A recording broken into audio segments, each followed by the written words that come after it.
Hi all, this is Dr. Sage Breslin and this is Wisdom Wednesdays.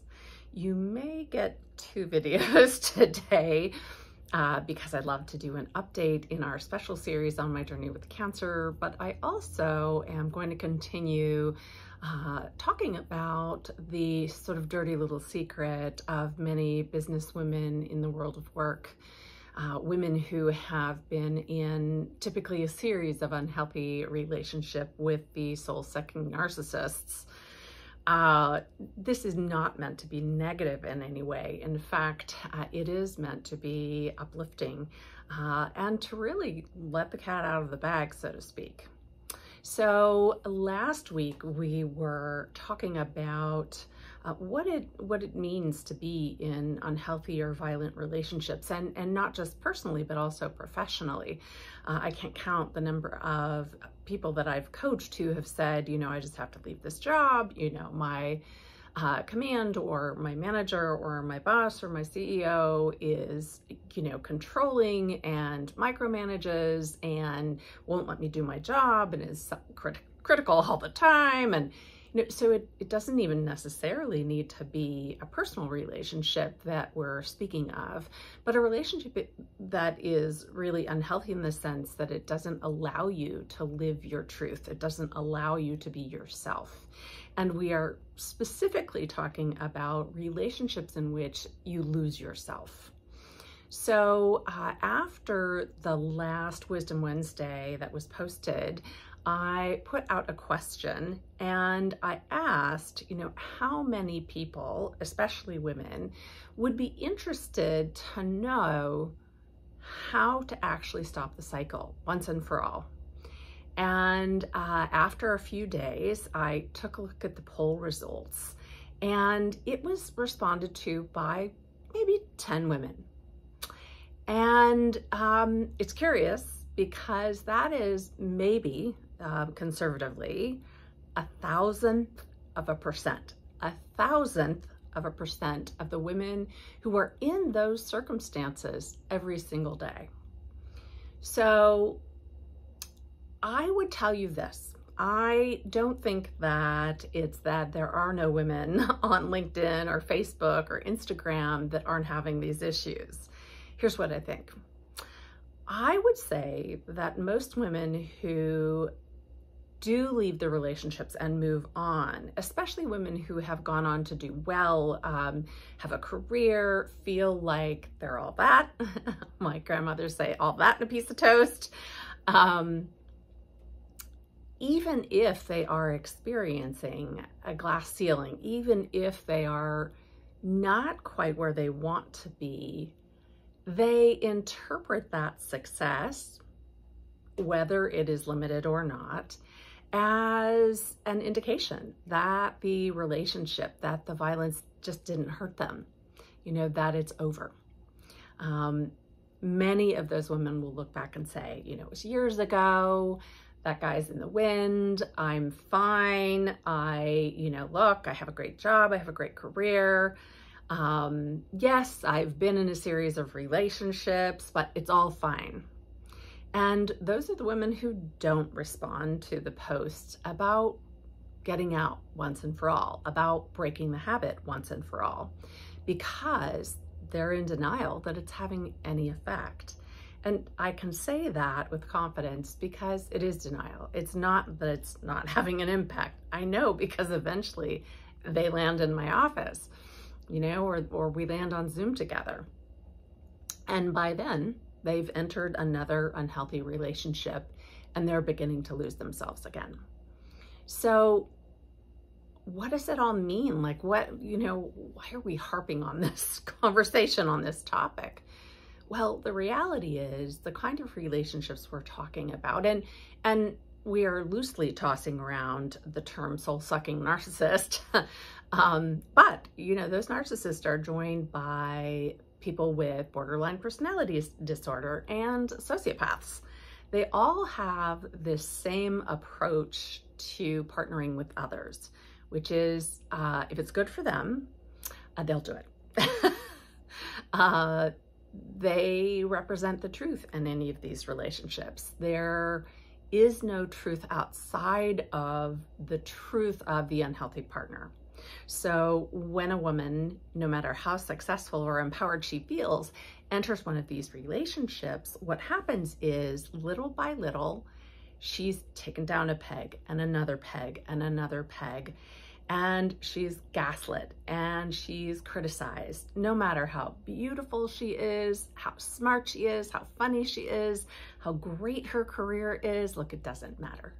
It doesn't matter, because those things are empowering, right? They provide us, they're a source of confidence. But unfortunately, if there's a partner with ill intentions, let's call them that, that partner really needs his woman to be malleable. He needs to be able to get, and I'm again just using the he rather than he, she, they, but he's looking for somebody he can control. He's looking for somebody he can manipulate, because again, it's his reality that counts. Now, how do we deal with that? You know, what do we see? Well, I'll tell you what it looked like for me. I was one of those women, you know, you've heard my story, and I survived and I got out, and then I found myself back in, and then I got out and I survived, right? And then I ran and back in again, like a yo-yo. And the last go round, I lost myself. I mean, not that I didn't lose myself before, but I lost myself to the brink of really wanting to die, really, you know, being clear that there wasn't going to be any way I could escape. And I look back at that, and I was doing all of that, making 125, 150K a year, raising 5 kids, running 30 miles a week, writing 4 books, five books when everybody else was on vacation without me. I looked perfect. I made it look seamless. I was crystalline, except that I was a shell. There wasn't any me left. And for the women like me, they look great. You know them. They're your CEO. They are the moms that you know through your children's school, where you're sipping wine at a fundraiser. You've seen them in the 5 a.m. spin class, you know, or getting their mani-pedi. They look perfect. They make it all look right. And that has nothing to do with who they are on the inside. And if they got out at a really high price, and they were happy to pay it, because it would have been worth anything to regain access to themselves again. I know it was for me. I would have paid any amount. I would have done anything to get out, because I knew I was missing in action. I think this journey for me has been so incredible, because I did find the way through. I did find the missing factor. I thought I was fine. Every time I got out, you know, I'd go to therapy, I'd take another jiu-jitsu class, I got a better attorney, you know, I thought I was fine. But I hadn't really embraced that part of me that would have kept me from ever going missing in action. And what I learned through my journey through Ireland and through my own self-discovery was that there is a part in all of us that can be reconnected, can be rejoined. And as we activate that, and as we embrace that, we embrace ourselves in a way that is ever so permanent. so that we are no longer even vulnerable to the soul sucking. You know, imagine those tentacles go on, and guess what? They just fall right off.